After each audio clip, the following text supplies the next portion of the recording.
Hello everyone, my name is Swati और मैं लेकर आई हूँ आप सबको अपने चैनल स्वाति लाइफ स्टोरी में। कॉन्स्टिपेशन, कब्ज एक बहुत ही भयानक बीमारी है। मैं इस बीमारी से बहुत ही ज़्यादा सीरियस तरीके से जुड़ी हुई हूँ। क्यों? क्योंकि मैंने 12 साल तक इस बीमारी को फेस किया है। उसकी क्या वजह थी कि मैं 12 साल तक इस बीमारी का कोई ट्रीटमेंट नहीं कर पाई, लेकिन उसके बाद जब मैंने सोचा कि मुझे इसका ट्रीटमेंट करना है तो मैं इसका ट्रीटमेंट बहुत ही नेचुरल तरीके से कर पाई। और आज मैं कई सालों से 2-3 सालों से मुझे कॉन्स्टिपेशन की कोई भी समस्या नहीं है। अगर आपको भी कॉन्स्टिपेशन की समस्या है तो वीडियो को बहुत ध्यान से सुने, बहुत ध्यान से देखें, क्योंकि मैं बहुत सिंपल तरीके से, नेचुरल तरीके से आपका कॉन्स्टिपेशन सही कर सकती हूँ। और मेरे चैनल की और मेरी कोशिश पूरी ये रहती है कि मैं इस बीमारी को, जिसको भी है, उसे मैं सही कर सकूँ, क्योंकि मैं समझ सकती हूँ कि उस टाइम पे क्या स्थिति होती है हमारे माइंड की, हमारे शरीर की, हमारे पेट की। हम किसी भी तरीके से एक्टिव नहीं होते हैं। तो मेरी कोशिश रहती है कि मैं अपनी इन्फॉर्मेशन से आप लोगों तक सारी इन्फॉर्मेशन पहुंचा सकूं और आप लोगों को भी कॉन्स्टिपेशन से, कब्ज़ की बीमारी से दूर कर सकूं। तो शुरू करते हैं अपनी वीडियो और समझते हैं कि क्यों हम इस बीमारी से जूझ रहे हैं। मेरे साथ क्या प्रॉब्लम हुई थी, मेरा माइंड सेट था। क्योंकि मेरी मदर को हुआ करता था कॉन्स्टिपेशन, मेरी नानी को कॉन्स्टिपेशन था, मेरी नानी की पूरी फैमिली को कॉन्स्टिपेशन था। तो बचपन से सुनते आ रहे थे। बड़े होने के बाद, थोड़ा सा बड़ा होने के बाद मुझे भी कॉन्स्टिपेशन हुई। कॉन्स्टिपेशन मुझे हुई है जब मैंने जॉब स्टार्ट की, मतलब अप्रॉक्स 24-25 साल के करीब मुझे कॉन्स्टिपेशन स्टार्ट हुआ। क्योंकि तब थोड़ा सा शेड्यूल ख़राब हो जाता है जॉब में, आप उतना अच्छा से, मतलब अपनी डाइट वगैरह नहीं ले पाते हो, घर से बाहर निकलते हो। तो तब मुझे कॉन्स्टिपेशन स्टार्ट हुआ और वो लगातार कई सालों तक मेरे साथ चलता रहा। तो हुआ ये, मेरा माइंड सेट था कि मुझे कॉन्स्टिपेशन है, क्योंकि मेरी मदर को है, मेरी नानी को है, तो मुझे भी ये लाइफ टाइम फेस करनी पड़ेगी कॉन्स्टिपेशन की प्रॉब्लम। तो कभी ट्रीटमेंट लेने की सोची ही नहीं, कभी सोचा ही नहीं कि इसे सही कैसे करना, क्यों हो रहा है, क्या वजह है। लेकिन हम कुछ गलतियां कर रहे थे जिसकी वजह से कॉन्स्टिपेशन हो रहा था। जिस इंसान को कॉन्स्टिपेशन होता है उसके साथ बस थोड़ी सी अवेयरनेस की ज़रूरत होती है कि बस वो चीज़ों को फॉलो करे। ऐसा कुछ नहीं है कि कॉन्स्टिपेशन का सही नहीं हो सकता या उसे कोई स्पेसिफिक मेडिसिन लेनी पड़ेगी या स्पेसिफिक कोई लाइफ स्टाइल को चेंज करना पड़ेगा मेजर लेवल पे। ऐसा कुछ भी नहीं करना है। माइनर चेंजेस से आप अपना कॉन्स्टिपेशन सही कर सकते हो, बहुत माइनर चेंजेस से। मैं आज आपको वो बहुत ही सिंपल तरीके से आपका कॉन्स्टिपेशन सही कर सकती हूँ। तो सबसे पहले मैंने शुरू की अपनी एक पूरी कॉन्स्टिपेशन को सही करने की एक जर्नी। मैं चाहती हूँ आप भी वो जर्नी शुरू करें और अपनी इस बीमारी को ख़त्म करें, क्योंकि मुझे लगता है ना कि जब पेट में कॉन्स्टिपेशन होता है तो ना आपका दिमाग काम करता है, ना आपका शरीर काम करता है, ना आप बिल्कुल भी एक्टिव रहते हो, ना खुश रहते हो। माइंड में सिर्फ एक ही चीज़ चलती रहती है कि इस कॉन्स्टिपेशन को कैसे सही करूँ, इस कब्ज़ को कैसे दूर करूँ, राइट? यही चलता रहता ना माइंड में। मेरे भी यही चलता रहता था। आई एम श्योर आप भी बहुत जल्दी ये वर्ड बोलेंगे कि मेरे भी चलता रहता था। तो चलिए शुरू करते हैं अपनी जर्नी।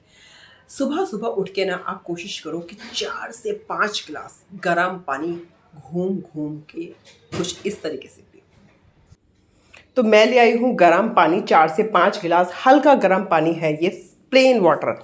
और अपने टेरिस पे आ गई हूँ और सुबह के 6 बजे होंगे और मैं इसे घूम घूम के आराम से इस पानी को पीऊँगी। मुझे 15 मिनट लगेंगे 4 से 5 गिलास पानी पीने में, और उसके बाद पूरे दिन के लिए मैं एनर्जेटिक और एक्टिव हो जाऊंगी। तो पानी बस इसी तरीके से आपको घूम घूम के पीना है। बैठ के अगर पियोगे ना ही पी पाओगे, ना ही उसके हमें फ़ायदे मिलेंगे, ठीक है? तो इस तरीके से आपको पीना है। ये एक सिंपल स्टेप आपको काफ़ी ज़्यादा फ़ायदा दे सकता है। आज भी डेली सुबह उठ के सबसे पहले खूब सारा गर्म पानी ऐसे घूम घूम के वॉक करके पीती हूँ। उसके बाद मैं बैठती हूँ कुछ देर के लिए मलासन में।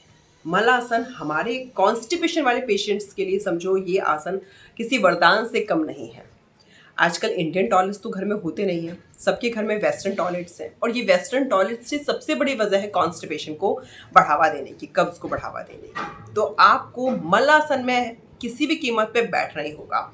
आप एक दीवार के सपोर्ट से भी मलासन में बैठ सकते हैं। नॉर्मली मलासन में बैठना बहुत डिफिकल्ट होता है, लेकिन अगर आप दीवार के सपोर्ट से बैठते हैं तो आप बहुत आराम से काफ़ी देर तक मलासन में बैठ सकते हैं। तो खूब सारा पानी पीने के बाद आप मल आसन में बैठिए। आई एम डैम श्योर आपको इमीडिएट 5 से 7 मिनट के अंदर अंदर प्रेशर बन जाएगा और आप बहुत अच्छे से फ्रेश हो पाएंगे। सुबह की ये छोटी सी जर्नी, आपका 45 मिनट्स का ये टास्क आपको पूरे दिन के लिए एक्टिव रख सकता है। आप जैसे ही फ्रेश होते हैं, आप उसके बाद एक एप्पल खा सकते हैं।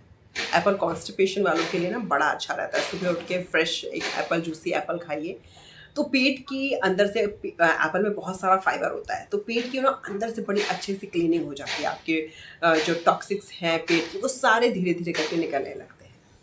ठीक है। दूसरी चीज़, आप दूसरा फ्रूट भी ले सकते हैं, वो है पपाया। आप एक प्लेट भर के अच्छा सा पपाया भी खा सकते हैं।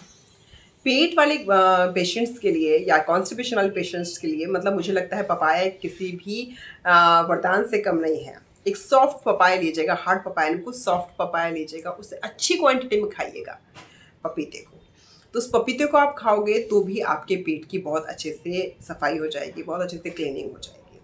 देखिए, कुछ चीज़ें हमें फॉलो करनी पड़ती हैं डेली बेस पे, तभी आप किसी बीमारी से निकल सकते हो। एवरीडे रोने से मुझे कॉन्स्टिपेशन है, कुछ हासिल नहीं होगा। आपको कुछ चीज़ें फॉलो करनी होगी। तो आप सुबह उठ के पपीता खा सकते हो, आपको बहुत अच्छा महसूस होगा। उसके बाद आप जो भी ब्रेकफास्ट लेते हैं उसको आप खूब अच्छे से चबा चबा के खाइए। मैं कहती हूँ अगर आप खाना चबा के भी खाना शुरू कर दें बड़े अच्छे से, ध्यान से, बिना टीवी बिना मोबाइल के, तो मैं समझती हूँ कि 70 से 80% कॉन्स्टिपेशन तो वैसे ही ख़त्म हो जाएगा आपका। खाना चबा के खाना बहुत ज़रूरी है। हम लोग बहुत ही जल्दी में रहते हैं। आप कहीं भी हो, लेकिन माइंड को, माउथ को एक अलार्म हमें देना है कि हमें खाने को चबा चबा के खाना है। जब तक पूरी तरह से हमारे सलाइवा में अच्छे से मिक्स ना हो जाए खाना, तब तक उसे चबा चबा के अच्छे से खाना है। तो ये कितना सिंपल है, कोई एक्स्ट्रा आपको कुछ मेहनत नहीं करनी है। जो आप खा रहे हो बस उसे चबा के खाना है। पानी हर घर में होता है, सुबह उठ के पानी पीना है, गर्म पानी पीना है। एक फ्रूट लेना है, एप्पल या पपीता, मार्केट में आसानी से मिल जाएगा। मैं आपको कुछ नहीं कह रही हूँ कि 1000-500 रुपए के डॉक्टर की दवाइयाँ लेकर आओ या कुछ लेकर आओ। मैं ऐसा कुछ भी आपको नहीं बता दूँ, बहुत सिंपल तरीके से आपको बता रही हूँ, बिल्कुल प्रैक्टिकल तरीके से। मेरी ये वीडियो कोई बहुत ज़्यादा स्क्रिप्टेड नहीं होती है, बस जो एक्सपीरियंस मुझे हुआ है वही मैं आपसे शेयर करती हूँ। ठीक है। तो अब अच्छे से अपना ब्रेकफास्ट लो, आप कोई भी फ्रूट खाओ, अपना फेवरेट फ्रूट लो, उसके बाद आप ले सकते हो। और लंच में आप, इम्पॉर्टेंट चीज़ है, एक गिलास छाछ पियो। छाछ, मट्ठा जो होता है, मट्ठा, उसको काला नमक मसाला डाल के एक गिलास छाछ जरूर पियो, जो भी खाओ।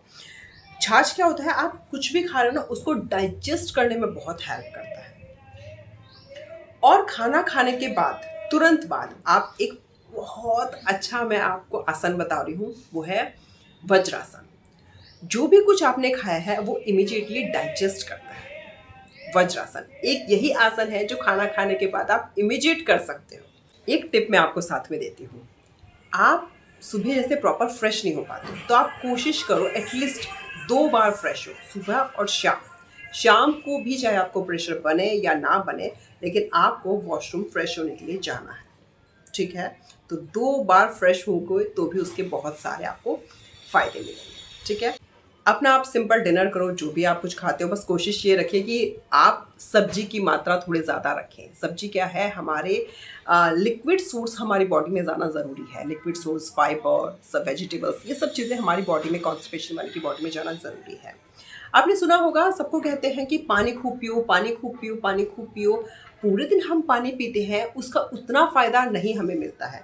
यदि आप सुबह-सुबह ज़्यादा से ज़्यादा पानी पियोगे तो उसके हमें बहुत ज़्यादा फ़ायदे मिलते हैं। तो आप सुबह-सुबह उठकर ज़्यादा से ज़्यादा पानी पियो, उसका कमाल के ही रिज़ल्ट मिलेंगे। आपके हेयर, आपकी स्किन, आपका स्टमक, एवरीथिंग इज़ परफेक्ट, सब चीज़ बहुत अच्छी जाती है।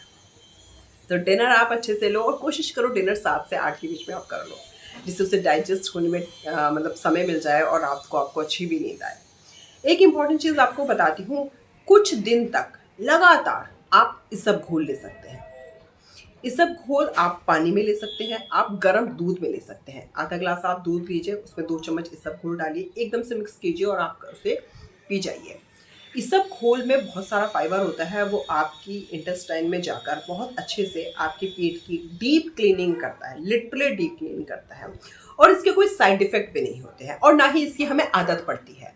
तो अगर आप मेरे से पूछोगे कि कॉन्स्टिपेशन के लिए कौन-सी मेडिसिन लेनी चाहिए, तो मैं सिर्फ़ इसब घोल को ही सजेस्ट करती हूँ, क्योंकि ये इसब घोल मैं वैसे भी फ्रीक्वेंटली 15 दिन में, 1 महीने में अपने लिए लेती रहती हूँ, जिससे मेरी बॉडी के अच्छे से डीप क्लीनिंग हो जाती है। तो इसब घोल हमेशा मेरे घर में रहता है। तो आप भी इसब घोल लीजिए, बहुत अच्छा फ़ायदा है इसका। तो रात को सोने से पहले 2 चम्मच सब घोल लो, और सुबह उठ के जब आप गरम-गरम पानी पियोगे, उठते ही आपको पानी पीना है। जो मुँह में सलाइवा होता है ना, उसी सलाइवो को आपको अच्छे से पानी में मिक्स करके तब आपको पीना है। उस सलाइवा से ही आपके पेट की अच्छे से डीप क्लीनिंग होगी। ठीक है, ये नहीं उठ के आपने ब्रश वगैरह कर लिया उसके बाद आप पानी पी रहे हो या आपने गार्गल कर लिया, नहीं, सुबह उठ के सबसे पहले ही आपको उसी गंदे माउथ में आपको पानी पीना है, ब्रश आपको बाद में कराना है। तो मैंने बहुत सिंपल तरीके से बिल्कुल सिंपल स्टेप्स आपको दिए हैं। आई एम श्योर आप कोई भी हो, लड़का हो, लड़की हो, हाउसवाइफ हो, हॉस्टल में रहते हो, पीजी में रहते हो, घर पर रहते हो, कहीं भी है, क्योंकि बहुत सारी औरतों को कॉन्स्टिपेशन की प्रॉब्लम है लेकिन वो अपने ऊपर ध्यान नहीं देती हैं। बहुत सारी लड़कियों को कॉन्स्टिपेशन की प्रॉब्लम रहती है लेकिन वो लोग अपने ऊपर ध्यान नहीं देते हैं। आपको मैंने जितनी भी चीज़ें कॉन्स्टिपेशन से बचने की बताई हैं, इसमें ना कुछ भी ऐसा नहीं है कि आपको इसके लिए अलग से मेहनत करनी पड़ेगी या अलग से आपको कुछ एक्स्ट्रा चीज़ें लेकर आनी पड़ेंगी, नहीं। ये बिल्कुल रूटीन लाइफ में आप इसे ला सकते हो या रोज़ में करके देखिए। आप अगर सर रेगुलर इस चीज़ को रेगुलर फॉलो करते हैं, जो स्टेप्स मैंने बताए हैं, तो आप देखोगे 8 ही दिन में आप कॉन्स्टिपेशन वाली इस बीमारी से, जो पता नहीं कब से आपका कितना पुराना कॉन्स्टिपेशन चल रहा है, उससे निजात पा सकते हो। जब मैंने अपने 12 साल पुराना कॉन्स्टिपेशन सही कर लिया है तो डेफिनेटली आप भी सही कर सकते हो। और मेरी पूरी कोशिश है कि आपका कॉन्स्टिपेशन हर हाल में सही करना है, बट उसके लिए आपको अपने फीडबैक्स मेरी कमेंट सेक्शन में लिखने होंगे। कैसा आपका एक्सपीरियंस चल रहा है, कैसे आपकी जर्नी चल रही है। और मुझे इंस्टा पे भी फॉलो आप डायरेक्ट कर सकते हैं, स्वाति मित्तल 41 इंस्टा आईडी पे मुझे फॉलो कीजिए। कोई भी डाउट है, कोई भी कन्फ्यूज़न है, आप मुझे वहाँ पे बात कर सकते हैं, मुझे फॉलो कर सकते हैं, मुझे डीएम कर सकते हैं। डेफिनेटली मैं 100% आपको हर एक मैसेज का रिप्लाई करूँगी, क्योंकि मेरा मकसद है कि दुनिया में किसी को भी कॉन्स्टिपेशन ना हो। क्योंकि जिस प्रॉब्लम को हम फेस कर चुके थे ना, और हमने इतना आसानी से उसे सॉल्व भी कर लिया होता है, तो हमारी ये कोशिश रहती है कि किसी को भी ये प्रॉब्लम ना हो, क्योंकि हमें पता है कि वो कितनी पेनफुल जर्नी होती है, राइट। तो मेरा वीडियो आज यहीं पर हम ख़त्म करते हैं। कुछ भी आपको पूछना है आप कमेंट सेक्शन में पूछ सकते हैं या इंस्टा पर मुझे फॉलो कर सकते हैं। आपको वीडियो अच्छा लगे तो लाइक करना, शेयर करना और चैनल को सब्सक्राइब ज़रूर करिएगा। Thank you so much, bye bye.